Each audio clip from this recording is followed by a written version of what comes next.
नमस्कार दोस्तों, स्वागत है आपका आपके अपने यूट्यूब चैनल मन स्टोरीज में। दोस्तों, ये कहानी चल रही है पुनर्विवाह। इसके 10 पार्ट अपलोड हो चुके हैं, ये 11वां पार्ट है। तो चलिए दोस्तों, 11वें पार्ट को शुरू करते हैं। विनय ने एक बार फिर कंचन को समझाने की कोशिश की कि मुझे परेशानी होती है। जब मुझे इस तरह बैठने में कोई परेशानी नहीं है तो आपको क्या परेशानी है? कंचन ने कहा। तुम जो डर की वजह से मेरी कमर को पकड़ लेती हो ना, उससे मुझे गुदगुदी होती है और इस वजह से बाइक का बैलेंस खराब होने लगता है। समझ गई देवी जी? विनय ने आखिर थक कर कंचन को सारी बातें समझा दी। उसकी बात सुनकर कंचन शर्म से लाल हो गई। शर्म के मारे ना उसके कदम आगे बढ़े और ना ही गले से आवाज निकली। जब कुछ देर इसी तरह खड़ी रही तो विनय ने फिर कहा, अब अगर शर्माना हो गया हो तो बाइक पर बैठ जाओ। उजाला होने से पहले इस एरिया से निकलना है। विनय के बताए अनुसार कंचन ने एक पैर स्टैंड पर रखा और हाथ से विनय के कंधे को सहारा लेकर दोनों तरफ पैर करके बैठ गई। जैसे ही विनय ने बाइक बढ़ाई, एक झटका सा लगा और कंचन के हाथ खुद ब खुद विनय के कंधे पर चले गए। अगले ही पल विनय की कही बात को याद कर उसने अपने हाथ उसके कंधे से हटा लिए। क्या हुआ? हाथ क्यों हटा लिया? विनय ने मुस्कुराकर पूछा। कुछ नहीं, कंचन अटकते हुए बोली। पकड़ लो, नहीं तो गिर जाओगी। कंधे पकड़ने से गुदगुदी नहीं होती, विनय समझाते हुए बोला। पर फिर भी जब कंचन ने उसके कंधे पर हाथ नहीं रखा तो विनय ने बाइक की स्पीड बढ़ाते हुए बात करनी स्टार्ट कर दी, जिससे कंचन थोड़ा कंफर्टेबल हो जाए। अब ठीक हो ना? विनय ने कंचन से पूछा। हाँ, कंचन ने संक्षिप्त सा उत्तर दिया। अब तुम आंखें खोलकर सारा नजारा भी देख सकती हो। आपको कैसे पता चला कि उस वक्त मैंने आंखें बंद की हुई थी? कंचन ने आश्चर्य से पूछा। क्योंकि हमारा रिश्ता लफ्जों का मोहताज नहीं। तुम्हारी धड़कन सुनकर ही मैं तुम्हारे दिल का हाल बता सकता हूँ, समझी? कंचन को उस दिन कही अपनी बात याद आ गई। अच्छा, मेरी बात को मुझे ही समझा रहे हो? कंचन ने हंसते हुए कहा। हाँ तो इसमें गलत क्या है? जब तुम मेरे दिल की हालत या धड़कन समझ सकती हो तो मैं क्यों नहीं? विनय ने उसकी बात का जवाब दिया। अब माहौल थोड़ा हल्का हो चला था। विनय की बाइक हवा से बातें करती हुई कस्बे को पीछे छोड़ चुकी थी। पूरब में उगते सूरज की लालिमा पूरे वातावरण में फैलने लगी और अंधकार को मात दे सूरज की किरणें धरती पर आने के लिए बेताब होने लगी। नील गगन में उड़ती चिड़ियाओं की चहचहाहट पूरे वातावरण को गुंजायमान करने लगी और लोग जागकर घरों के बाहर अपने नियमित कार्यों में लग गए थे। कंचन ने अपने जीवन में इससे खूबसूरत सुबह नहीं देखी थी। वह इतनी खुश थी कि अपनी जिंदगी, अपने आज और कल सबको भूल चुकी थी। सड़क किनारे एक ढाबे को देखकर विनय ने कंचन से कहा, चाय पियोगी? नहीं साहब, पहले मंदिर चलेंगे। आज के दिन की शुरुआत भगवान के दर्शनों के साथ करना चाहती हूँ। जो हुक्म मेरे आका, विनय ने मजाक में कहा और बाइक आगे बढ़ा दी। कुछ देर बाद एक कस्बे के बाहर उन्हें एक जगह थोड़ी सी भीड़ दिखाई दी। पूछने पर पता चला कि वहां पर एक शिव मंदिर है। विनय ने अपनी बाइक भी उसी तरफ मोड़ दी। सड़क किनारे लगे नल के पास विनय ने हाथ धोने के लिए बाइक लगाकर उसने कंचन को उतरने का इशारा किया। कंचन बाइक से उतरकर एक तरफ खड़ी हो गई और विनय बाइक स्टैंड पर खड़ी करने लगा। बाइक खड़ी करके वह जैसे ही पलटा, उसकी नज़र सामने खड़ी कंचन पर गई। सुबह के अंधेरे और फिर वहां से निकलने की जल्दबाजी में विनय यह भूल ही गया था कि कंचन आज सफ़ेद लिबास में नहीं बल्कि पंजाबी ड्रेस में आई है। आज कंचन इतनी खूबसूरत लग रही थी कि कोई भी उसे देखकर अपने होश खो बैठे। आगे से बालों को गूंथ कर बनाया हुआ हेयर बैंड और पीछे कमर के नीचे तक लटकती नागिन सी काली चोटी कानों में छोटी छोटी सोने की बालियां चमक रही थी।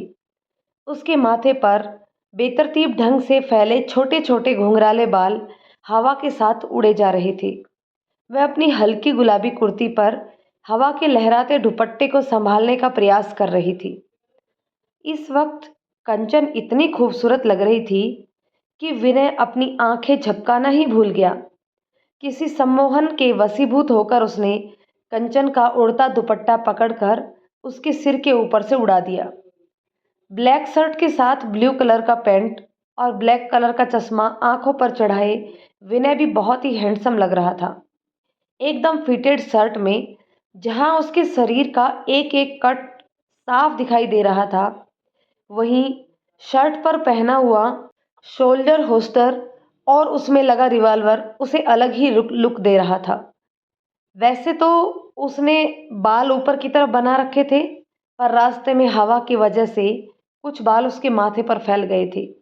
उसे देखकर कोई भी कह सकता था कि वह कोई पुलिस अफसर है। कंचन की नज़र जब एकाएक उस पर गई तो उसके मुंह से निकल गया, बहुत अच्छे लग रहे हो साहब। उसकी बात से वह मुस्कुरा उठा। देर से ही सही, भाग्य तो खुले, विनय ने मुस्कुराकर कहा। मतलब? कंचन ने प्रश्नवाचक निगाहों से विनय की ओर देखा। देवी जी ने तारीफ की है ना आज मेरी, विनय ने मुस्कुराकर कहा। विनय को मुस्कुराता देख कंचन ने शर्म से अपनी नजरें झुका ली। वैसे तुम भी बहुत खूबसूरत लग रही हो देवी जी, उसने अपने चश्मे को उतारते हुए कहा। कंचन बिना कुछ बोले मुस्कुराते हुए इधर उधर बगले झांकने लगी।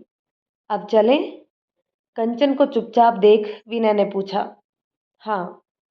पास में ही फूल पत्ती बेच रहे दुकानदार के पास जूते उतार कर उन दोनों ने हाथ पैर धोए और प्रसाद की प्लेट और नारियल लेकर मंदिर की तरफ चले गए। क्या खूब राम मिलाई जोड़ी लग रही थी दोनों की। जाने आने वालों की नजरें बरबस ही उन दोनों की तरफ उठ जाती। ज्यादातर लड़कियां विनय को घूर घूर कर देख रही थी। इस वजह से हमेशा लड़कियों से दूर भागने वाला विनय आज खुद को सहज नहीं रख पा रहा था। जल्दी जल्दी चलो, उसने कंचन का हाथ पकड़ते हुए कहा। क्यों? बड़े बड़े गुंडों को धूल चटा देने वाले एसआई साहब लड़कियों से डर रहे हैं? कंचन ने मुस्कुराते हुए कहा। लड़कियां होती तो कोई बात नहीं थी, ये तो चुड़ैले हैं। कंचन को लगभग खींचने वाले अंदाज में ले जाते हुए विनय ने कहा। ये आपको ऐसे क्यों घूर रही हैं? कंचन ने फिर से सवाल किया। अरे मुझे क्या पता यार, मुझे खुद अनकंफर्टेबल फील हो रहा है। विनय को इस तरह लड़कियों से भागता देख कंचन हंस पड़ी। साहब आपको पता है, कंचन ने हंसते हुए ही कहा। क्या? विनय ने कंचन की तरफ देखकर बोला। आज तो बहुत सी लड़कियां तो शिवजी से आपको ही पति रूप में मांगेंगी, कंचन ने मासूम सा चेहरा बनाकर मजाकिया लहजे में कहा। ले लो मजे, तुम्हें मैं बाद में बताता हूँ, विनय ने धीरे से उसके कान में बोला और फिर आगे आगे चलने लगा। विनय की बात सुनकर कंचन चुपचाप उसके साथ चल दी, पर मुस्कान अभी भी उसके चेहरे पर नाच रही थी।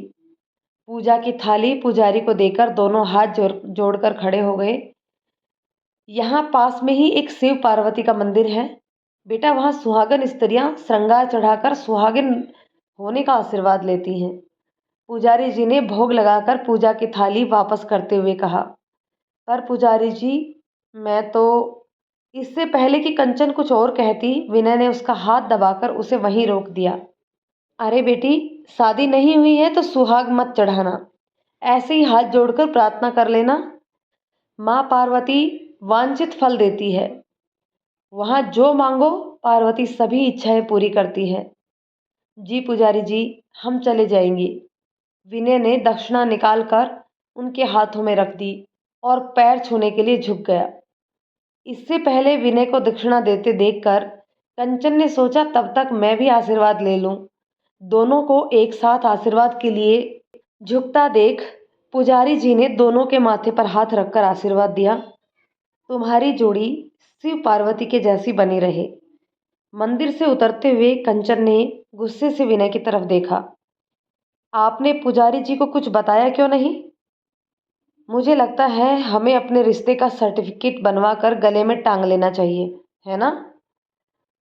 मैंने ऐसा कब बोला? मैं तो बस यह बोल रही थी कि भगवान के सामने झूठ बोल दिया। यह गलत है। हमें अपने रिश्ते की सच्चाई बता देनी चाहिए थी। हमें अपने रिश्ते की सफाई किसी को देने की कोई जरूरत नहीं है, समझी देवी जी? रही बात सच और झूठ की, तो अगर मैं सच नहीं बोला तो झूठ भी नहीं बोला। इंसानों से मुझे कोई फर्क नहीं पड़ता कोई क्या सोचेगा। और रही बात भगवान की, तो वो ये सब जानते ही हैं, तो उसमें गलत क्या हुआ? विनय ने मंदिर की सीढ़ियां उतरते हुए कहा। आपसे तो कोई जीत ही नहीं सकता, सच में। कंचन झल्ला कर बोली। अब चलो भी, या जन्मदिन को ही झगड़ा करोगी? मंदिर के बाहर पहुंचकर कंचन वहीं खड़ी हो गई। आप अंदर जाओ, मैं यहीं खड़ी हूँ। क्यों? तुमको भगवान इनविटेशन देने आएंगे क्या जब चलोगी? साहब, आप हर वक्त मजाक मत किया करो। पुजारी जी ने क्या कहा था, याद है ना? कुंवारी कन्याएं और सुहागिन स्त्रियां ही पूजा करने जाती हैं इस मंदिर में। कंचन की बड़ी बड़ी आंखें आंसुओं से भीग गई। उसको उदास देखकर विनय को भी बुरा लगा। माहौल को थोड़ा हल्का करने के लिए वह कंचन का ध्यान बांटने का कोशिश करने लगा। तुम अपने लिए नहीं जाना चाहती, कोई बात नहीं। तुम मेरी होने वाली बीबी की तरफ से प्रार्थना कर दो कि उसे मेरे जैसा हैंडसम और smart, intelligent, brave life partner मिले। बस, हो गया ना? या कुछ और भी बाकी रह गया है? कंचन हंसते हुए बोली। उसकी खिलखिलाहट के साथ ही उसके मोतियों जैसे दांत चमकने लगे। जो चाहता था वह तो हो गया, विनय ने उसकी आंखों में देखकर कहा। अब चलो, या यहीं खड़े रहोगे? कंचन विनय को खींचते हुए मंदिर में ले गई। सामने बनी शिव पार्वती की प्रतिमा के आगे दोनों ने हाथ जोड़कर आंखें बंद कर ली और मन ही मन प्रार्थना करने लगे। दोनों की प्रार्थना अलग होते हुए भी एक ही थी। कंचन हाथ जोड़कर मन ही मन प्रार्थना करने लगी। हे माँ पार्वती, साहब की जिंदगी में ऐसी लड़की आए जो उन्हें इतना प्यार दे कि जिंदगी के सारे दुख दर्द भूल जाए। विनय। हे माँ पार्वती, मुझे आशीर्वाद दो कि अगली बार जब हम दोनों आए तब कंचन की मांग में मेरे नाम का सिंदूर हो। दोनों अलग अलग शब्दों में एक ही आशीर्वाद मांग रहे थे। प्रसाद के पैसे देते हुए विनय ने पूछा, अब तो ब्रेकफास्ट कर सकते हैं? हाँ, कंचन मुस्कुरा दी। पास ही बने एक ढाबे पर बैठते हुए विनय ने वेटर को आवाज दी। छोटू, जरा इधर आना। जी साहब। हाफ बनियान और निक्कर पहने और कंधे पर पड़े गंदे से अंगोछे से हाथ पोंछते हुए एक 16-17 साल का लड़का विनय के पास आ खड़ा हुआ। एक टेबल एक साइड में अच्छे से साफ करके लगा दो, हम दोनों के लिए। जी साहब। लड़के ने गहरी नज़र से विनय का मुआयना करते हुए कहा और अपने मालिक के पास पहुंचकर मालिक से कहा, मालिक, एक पुलिस वाला आया है, साइड में टेबल लगाने के लिए बोल रहा है। लगा दे, इन सालों को तो हराम के खाने की आदत है। चले आते हैं सुबह सुबह मुंह उठा के। मालिक ने हिकारत से भरी नज़रों से विनय की ओर देखा। थोड़ी देर बाद विनय कंचन आमने सामने बैठकर नाश्ता करने लगे। विनय ने अपने लिए कड़क चाय मंगवाई सैंडविच के साथ और कंचन के लिए गरम जलेबी और कचौड़ी सब्जी। पहली बार कंचन ऐसे खुले में सबके सामने खा रही थी, इसलिए असहज महसूस कर रही थी। उसको असहज होते देख विनय ने उसकी कुर्सी घुमाकर जिधर बाकी के कस्टमर बैठे थे उधर पीठ कर दी और खेतों की तरफ मुंह कर दिया और अपनी कुर्सी उसके सामने डालकर बैठ गया। भरपेट नाश्ता करने के बाद विनय ने आवाज़ लगाकर वेटर को बुलाया। हाँ साहब। वह लड़का फिर उसी अंदाज में आकर खड़ा हो गया। बिल कितना हुआ? विनय ने पर्स निकालते हुए पूछा। साहब, आप पुलिस वाले ही हो? लड़का हैरानी से बोला। हाँ, मैं ऐसा ही हूँ। इसमें इतनी हैरानी की बात क्या है? क्या है ना साहब, यहाँ पुलिस वाले मुफ्त में खाने के लिए आते हैं और आप बिल पूछ रहे हैं, इसलिए मुझे थोड़ा डाउट हुआ। लड़का खीपे निपोरते हुए बोला, मैं औरों के जैसा नहीं हूँ। मैं जो ड्यूटी करता हूँ उसकी सैलरी सरकार मुझे देती है, तो मैं मुफ्त मुफ्त में क्यों खाऊं? अब तुम बिल बताओ, हमें लेट हो रहा है। साहब, 150 रुपये हुए। अच्छा ठीक है। विनय ने 200 रुपये निकालकर लड़के के हाथ में पकड़ा दिए। 150 का बिल और 50 रुपये तुम्हारी टिप। लड़का खुश हो गया। धन्यवाद साहब। विनय ने मुस्कुराकर उसका अभिवादन स्वीकार किया और बाइक स्टार्ट करके कंचन को पीछे बैठने के लिए बोले। साहब, सलाम, आते रहिएगा, लड़का पीछे से चिल्लाया। विनय ने उस दिन कंचन को सारे दिन घुमाया, उस शहर की हर फेमस चीज उसे दिखाई, हर मंदिर पर माथा टेक कर प्रार्थना की। शाम के 7 बज गए थे। दोपहर में खाया हुआ पिज्जा हजम हो चुका था, तो चूहे फिर से पेट में कुलाचे मारने लगे। साहब, भूख लगी है, कंचन ने धीरे से कहा। चलो, अब मॉल चलते हैं। वहां अगर तुम्हें कुछ लेना हो तो ले लेना, नहीं तो हम खाना खाकर घर के लिए निकलेंगे। चलो, कंचन ने भी अपनी अनुमति दे दी। पहले घूमोगी कि पहले खाना खाओगी? पहले खाना खा लेते हैं, कंचन बोली। नहीं, अचानक विनय को कुछ याद आया। पहले घूम लेते हैं, तुम्हें जो भी लेना हो ले लेना। मैं क्या लूंगी? मुझे कुछ नहीं चाहिए। अपने लिए नहीं तो दीदी और बच्चों के लिए ही सही, कुछ तो ले लेना। कंचन को ट्रॉली पकड़ाकर उसने समझा दिया कि कैसे क्या खरीदना है। जब तक कंचन ने इधर उधर शॉपिंग की, विनय ने रेस्टोरेंट में जाकर एक स्पेशल बर्थडे टेबल तैयार करवा दी। कंचन ने कुछ बच्चों के लिए खिलौने और सुधा के लिए खूबसूरत सी पिंक कलर की साड़ी ले ली। तब तक विनय वापस आ गया। अच्छा, तुम्हारा हो गया? उसने कंचन से पूछा। हाँ साहब। अच्छा फिर ठीक है, तुम वॉशरूम में जाकर अच्छे से फ्रेश हो जाओ, मैं जब तक तुम्हारे लिए न्यू फ़ोन ले लूँ। विनय ने शॉपिंग बैग काउंटर पर रखे और अंदर चला गया। थोड़ी देर बाद दोनों रेस्टोरेंट में बैठे हुए थे। उनके सामने टेबल पर खूबसूरत सा केक रखा हुआ था और सारी टेबल कैंडल से सजी हुई थी। विनय ने कंचन को केक काटने के लिए बोला, पर कंचन इतने लोगों को अपनी तरफ देखते देख झिझक रही थी। विनय उठकर कंचन के पीछे खड़ा हो गया। उसने कंचन का हाथ पकड़कर उससे केक कटवाया। Happy birthday dear Kanchan, happy birthday to you.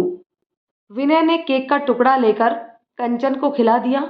उसके बाद कंचन ने भी थोड़ा सा केक विनय को खिलाकर उसके गाल पर क्रीम लगा दी। उसने जन्मदिन असल जिंदगी में नहीं देखा था, लेकिन फोन और टीवी में तो देखा ही था। अच्छा बच्चू, विनय हंसकर बोला। उसके बाद उसने छोले भटूरे ऑर्डर कर दिए। साथ ही वेटर को केक के साथ 2 प्लेट छोले भटूरे पैक करने के लिए बोल दिया। खाना खाकर विनय ने टाइम देखा, 8:10 हो रहे थे। उसने बिल पे किया और कंचन के साथ वापस घर की तरफ रवाना हो गया।